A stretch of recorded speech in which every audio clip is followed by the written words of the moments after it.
الرحيم الحمد لله رب العالمين وأفضل الصلاة وتم التسليم على سيدنا محمد خاتم الأنبياء وإمام المرسلين وعلى آله وصحبه وسلم تسليما كثيرا. نويت تعلم وتعليم وتذكر وتذكير والنفع والانتفاع والإفادة والاستفادة والحث على تمسك بكتاب الله وبسنة رسوله صلى الله عليه وعلى آله وصحبه وسلم والدعاء إلى الهدى ودلالة على الخير وابتغاء وجه الله ومرضاته وقربه وثوابه سبحانه وتعالى وبعد. رب اشرح لي صدري ويسر لي أمري واحلل عقدة من لساني يفقهوا قولي وبعد. Assalamu alaikum wa rahmatullahi wa barakatuh. Inshallah, we'll continue with the second Jummah on the descriptions of the prophesied Masih Dajjal, the false Messiah. So we went through quite a few descriptions last week. Inshallah, we will go through some more hadith now. And these hadith are what are known as the most famous ones, though especially the first one that we're going to be doing. It's known as the hadith of Sayyidah Fatima bint Qais. The narration which can be found in the Sahih of Imam Muslim, Amir ibn Sharahil reports that he asked Sayyidah Fatima bint Qais to tell him of a hadith. She was one of the first muhajirat. She was one of the first ones who migrated. She says that one day the Prophet ﷺ was praying salah, and when he finished, he sat upon the minbar, on the pulpit, and he was smiling, and he said to everyone, stay in his place. So he said, everyone stay in his place, meaning do not leave the masjid. Then he asked the Sahaba, कि तुम जानते हो कि मैंने तुम सबको जमा क्यों किया है मस्जिद में, जाने नहीं दिया? They said, Allah and His Rasul know best. And this is the adab first and foremost of the Sahaba. They never tried to give their own opinion in contrary to how it is now. Everyone wants to give their opinion. No one cares what the Qur'an and the Sunnah says. It's in my humble opinion, I think this or I think that. But this was not the way of the best of generations. The Rasul sallallahu alaihi wasallam said कि इसलिए जमा किया है क्योंकि Tamim ad-Dari, I've gathered you because Tamim ad-Dari, जो एक ईसाई में से था, उसने इस्लाम कबूल कर दिया है. That a Christian, Tamim ad-Dari radiyallahu an, he has accepted Islam. And he has told me some things about Dajjal which agree with what I have told you about Dajjal. So he gave descriptions about the Dajjal and they match up to what I have said. He says, Sayyidina Tamim ad-Dari, he said, I set sail with 30 men. 30 आदमियों के साथ मैं समंदर के सफर पर गया जहाज में. And we started from Banu Lakham and Banu Judham. Now Banu Lakham is near Kufa in Iraq, and Banu Judham is southern Levant. And what was the Levant back then? It was a combination of Syria, Lebanon, Jordan, Palestine, and Northwest Arabia. He said we were tossed around for 1 month at sea. कभी इधर कभी उधर, कि हमें पता नहीं था कि हम कहाँ जा रहे हैं. एक तूफान में वो आगे थे. They landed on an island after 1 month. वहां उन्होंने देखा कि there was a beast there, something that they've never seen before. और वो हैरान हो गए कि ये क्या है, और खौफ आ गया. They became scared. And they said, woe to you, लानत हो तुम पे, कि तुम हो क्या? What are you? The thing replied, and it said, I am al-Jassasa. Now it is mentioned by some people, they said that it is a woman.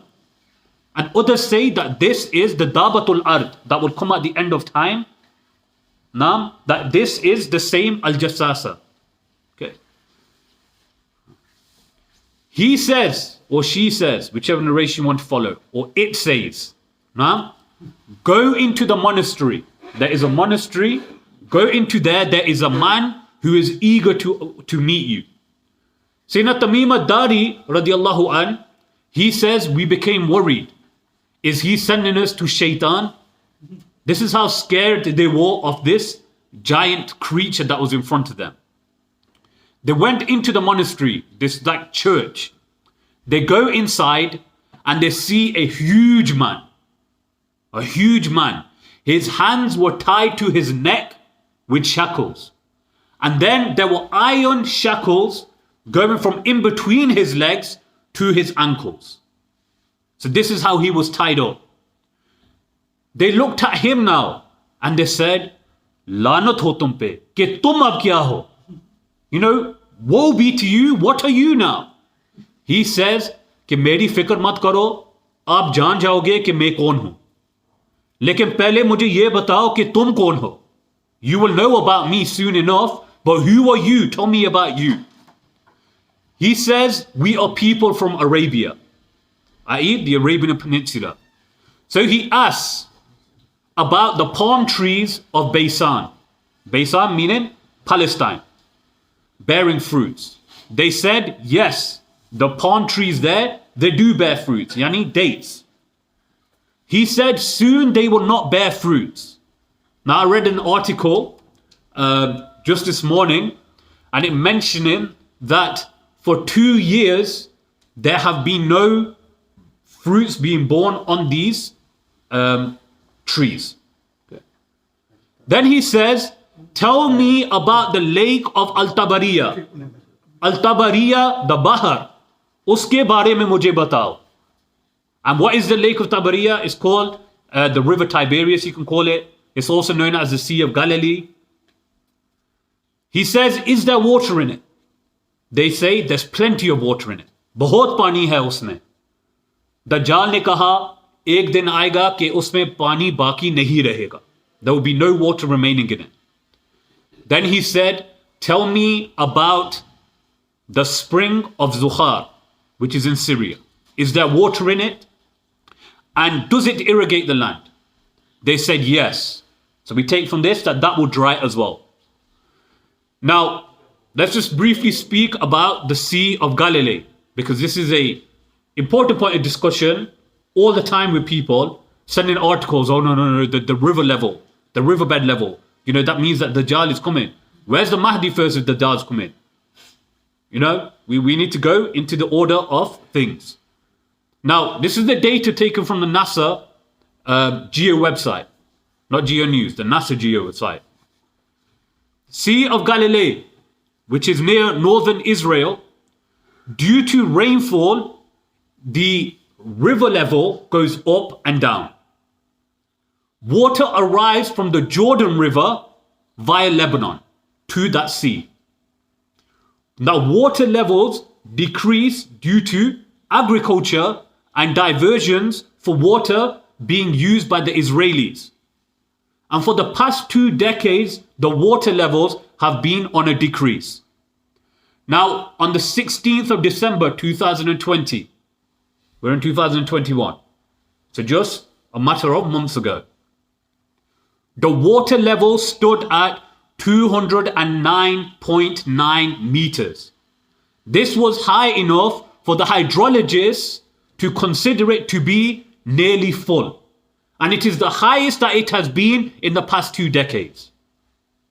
This is just for those people who like to do conspiracy theories and argue about matters online. However, in the Jerusalem Post, it was mentioned in there that the Israeli Water Authority are considering opening a dam at the southern end of the lake. Now, could this indicate it? This full well could.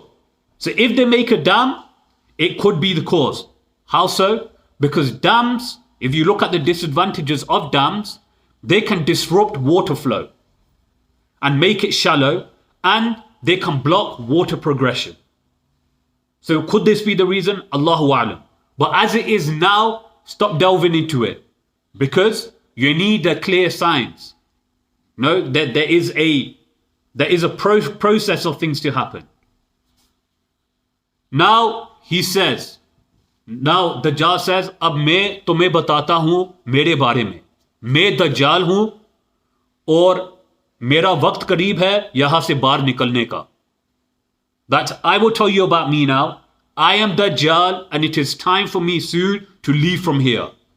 He says, I will emerge on the earth and I will travel the entire earth. मैं पूरी दुनिया पे मैं नाज़िल होऊंगा.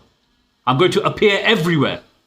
Upon every single town, every single city, I will be there. Except for Makkah and Medina. It is forbidden for me. Every time I try to enter, there would be an angel at the entrance with an unseized sword that will prevent me from entering. And this would be at every passage. The Prophet ﷺ said, speaking about Dajjal now, his location. The Prophet ﷺ said, कि वो Syria के समंदर में है. नहीं, या वो यमीन का के समंदर में है. नहीं, वो मशरिक में है, वो मशरिक में है, वो मशरिक में है. That he is either in the Syrian Sea or he is in the Yemeni Sea. No, he is in the east, he is in the east, he is in the east.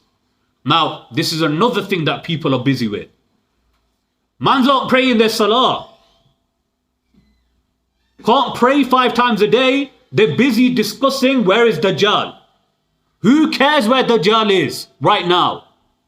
It makes no difference to your life, to your deen. When you go into your grave, you're going to be asked 3 questions.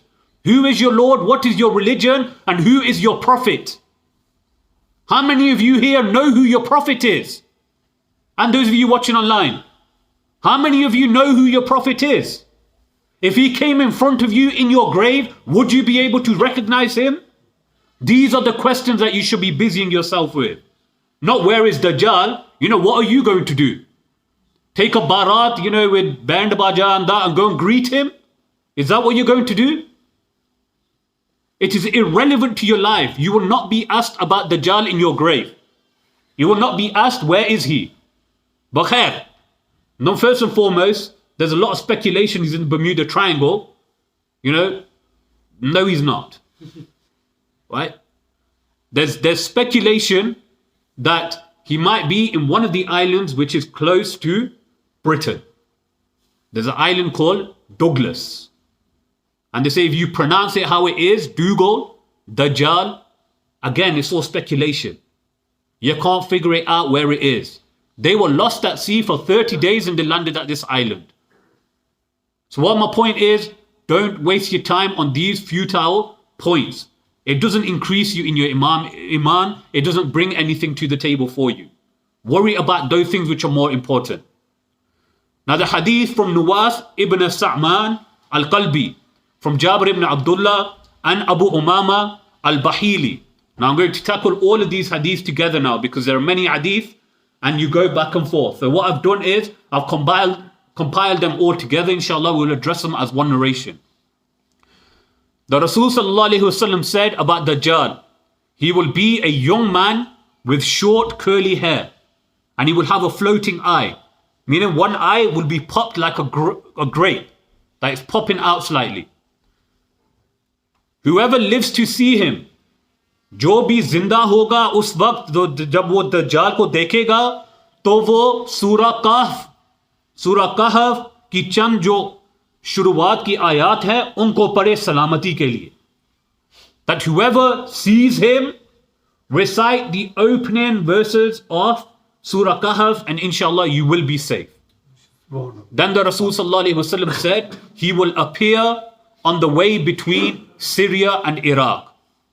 Hafiz ibn Ali al-Akbar in al-Tariq, he writes that Dajjal's, and it's mentioned, Ibn Kathir mentions that it is either his kunya or his nickname, that it would be Abu Yusuf. However, we read a hadith which mentioned that Dajjal will not have children. So based upon this, it can't be his kunya, because kunya is according to your children. No? So, how do we recognize it? So reconciling it, we can say that this is a nickname that is given to him. Abu Yusuf. Allahu Alam. Maybe he's going to have a pet snake or scorpion that he's going to call Yusuf and then they're going to start calling him Abu Yusuf. Right? Allahu Alam. Abu Bakr, rahimullah, he says that the Dajjal's parents will not be able to have children for 30 years. Then they will give birth to a one-eyed child. He will be very bad and he will cause much fitna in the land. He will be very active, such that when he sleeps, his eyes will be closed, but his mind and his heart will still be alive and active. His father will be tall and bulky, and he will have a long nose like a beak. His mother will be a huge woman, and she will be very heavy-chested. The Dajjal's vehicle now, what he will use to travel, is mentioned that it will be a donkey. It will have 40 cubits between each of its ears. It will cross the horizon with a single leap. And it will be speeding like a cloud driven by wind. Now just on this, I'm going to pause there because one of my learned friends, he messaged me last week and he said, so does that mean you think it's going to be a literal donkey? I don't think it's going to be a literal donkey, but this is the description that's given. But I'm not. And he also said, how can you outright refute it being an aeroplane? Note, I did not refute it. I just said it does not make sense to me and I don't take that interpretation of it. Why? Because there's many loops to it. But the most, and this is what Sheikh Harun mentioned as well, when I just discussed it with him on my way here. And he said that everything is going to be set back to prehistoric age. There's not going to be any technology, etc. Right? It's going to turn back to the way of the sword. So this is why you need to all learn how to use a sword. You can get wooden swords, dummy ones. Learn how to use them. Because when that time comes and you're there, don't think you're going to go to people and, try and do a Sultan Rai clap in the face and you're going to win. Because they're going to be fully with shield, swords. They're going to be fully armed men that you're going to battle against. So you need to, just in case, may Allah subhanahu wa ta'ala protect us and take us before that time of fitan comes, you need to learn how to defend yourself. So if everything is going to revert back to that time, where's Dajjal getting an aeroplane from? So this is what I was trying to say, that he will be on some type of beast that will be able to travel at these speeds. He will have miracles that he's allowed to perform, just as a test to people. And Ibn Kathir rahimullah in his Bidayah wal Nihaya mentions that these are real things that he's going to perform. They're not going to be illusions of magic. Allah is going to allow him to do this as a test. When he tries to go into Makkah, Medina, he will stop at a place which is called Zarib al-Ahmar, and there he will lay camp on the salt marsh. Many have said that this salt marsh is referring to the Black Mountain, Kali Pahar. जो Medina में गए हैं आपने देखा होगा, एक काली पहाड़ है और उसके ऊपर एक महल है. Right? It's near the mountain of light, the mountain of Uhud. Now there's this black mountain. The ulama have said that the Dajjal is going to camp at that mountain. The people in charge went and built their palace there. Allahu Alam. When he's there at the top of the mountain, there will be 3 earthquakes. And because of these 3 earthquakes, the munafiqeen, the hypocrites from Makkah and Medina will all be thrown out. So those people who are in Makkah and Medina, who may think that they are safe, they need to rectify their Aqidah first. Because if you have not got sound Aqidah, you've got a big problem. When those earthquakes hit, Yawm al-Khalas, which means the day of purification, you're going to be out of there. For those that respond to Dajjal, he will cause rain to come from the skies and the earth to produce crops, and he will fill the empty animal udders with milk. Then he will go to the wasteland where there's nothing there, and he will say to it, bring forth your treasures. And the treasures of the earth will come forth like a swarm of bees.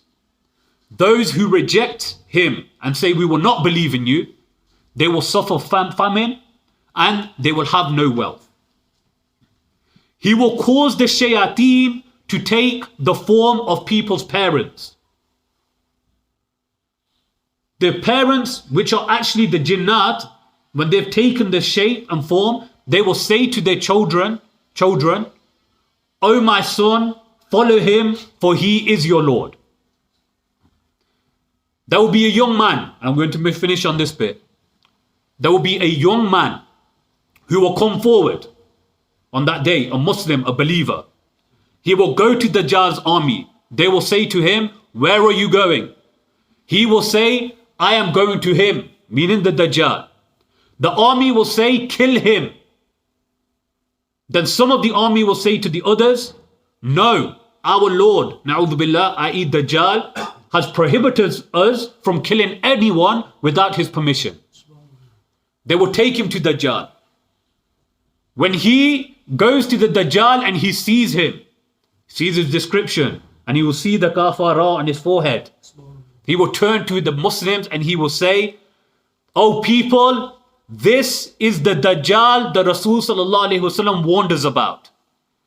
He, Dajjal, will have him seized and severely beaten. They will wound his head, his back and his front. Fully just beat him up really, really bad. Then he will ask him, don't you believe in me? He will say, you are the false Messiah. Dajjal will then kill him. He will have him cut into two, straight down the middle, two pieces. And they will be placed at a distance far away. And then he will walk in between those two parts of his body. And he will say, stand. When he says stand, both of those parts will come running and laughing, and they will be joined together. At that point, Dajjal will lose all of the powers that he was given by Allah subhanahu wa ta'ala. Then he will turn to this man and he will say, who is your Lord? He will say, my Lord is Allah. You are the enemy of Allah, Dajjal. And today I am even more sure than I ever was that you are the Dajjal. He will tell the people, he will not treat anyone like this after me the way he just did. Meaning that he's lost all of his powers. So don't worry. Don't worry. Dajjal will try to slaughter him, but Allah subhanahu wa ta'ala will make it so that this man's neck becomes like copper, so it is unable to be cut. Then Dajjal will pick him up and have him thrown away. People will think that he's been thrown in the fire, but in reality, it will be Jannah for him. There is a hadith, it's a weak narration, but it mentions that this young man will be Sayyidina Khidr alayhi salam. Abu Sa'id radiallahu an, he says, and this is just a testimony to this companion, subhanallah. He says that we thought that young man would be Sayyidina Umar ibn Khattab radiallahu an. Until he passed away. Then we knew that it cannot be him. The Rasul sallallahu alaihi wasallam said about this man, that man will have the highest status among my ummah on that day, and he will be from the greatest martyrs in the sight of Allah subhanahu wa ta'ala. At that point, the Muslims will flee to Jabal Dukhan in Syria, and Dajjal will seize them. There will be great hardship upon them. And upon that day, that moment when Fajr prayer comes, Sayyidina Isa alayhi salam will descend. When Sayyidina Isa alayhi salam descends, he will kill Dajjal at the gate of Lud. Okay? Now this gate of Lud is in common day Israel. Right? And Sayyidina Isa alayhi salam will throw a spear in his back and he will be killed. But just through the breath of Sayyidina Isa alayhi salam, Dajjal will begin to melt and deteriorate. But the reason Sayyidina Isa alayhi salam will throw that arrow, that spear in his back to kill him is because if he melts away, people will say it's a miracle. But if he is killed at the hands of Sayyidina Isa alayhi salam, then nobody can say that he is a god. So Sayyidina Isa alayhi salam will come back. He did not die in Kashmir. Now, just a few protections before we finish off. Recite Surah Kahf every Friday. Memorize the first 10 and the second 10 because there are the first 10 and the final 10 of the surah. Make sure you do this. This will be protection for you. Then from the Muwatta of Imam Malik, Abdullah ibn Abbas, he mentions the dua. And they say that we used to teach these du'as to our children as if it were a surah from the Qur'an. Allahumma inni a'udhu bika min adhabi jahannam. Oh Allah, we seek refuge in you from the punishment of the hellfire. Wa a'udhu bika min adhabil qabri, from the punishment of the grave. Wa a'udhu bika min fitnatil Masih Dajjal, and for the trial of this false Messiah. وَأَعُوذُ بِكَ مِنْ فِتْنَةِ الْمَحْيَا وَالْمَمَاتِ, and from the trials and the tests of life and death. Your food on that day, because it will be a drought, will be your dhikr. The hadith which can be found in the Sahih of Ibn Majah, Tahleel, La ilaha illallah, Takbir, Allahu Akbar. Say it with me, La ilaha illallah, Takbir, Allahu Akbar, Subhanallah, Alhamdulillah. These will be your food, your sustenance on that day. So become regular in reciting the dhikr. Inshallah, next week we'll move on to the coming of Sayyidina Isa alayhi salam and Ya'juj and Ma'juj. Wa ma alayna illa balagh mubin. May Allah subhanahu wa ta'ala protect us from that time. Please perform your sunnah.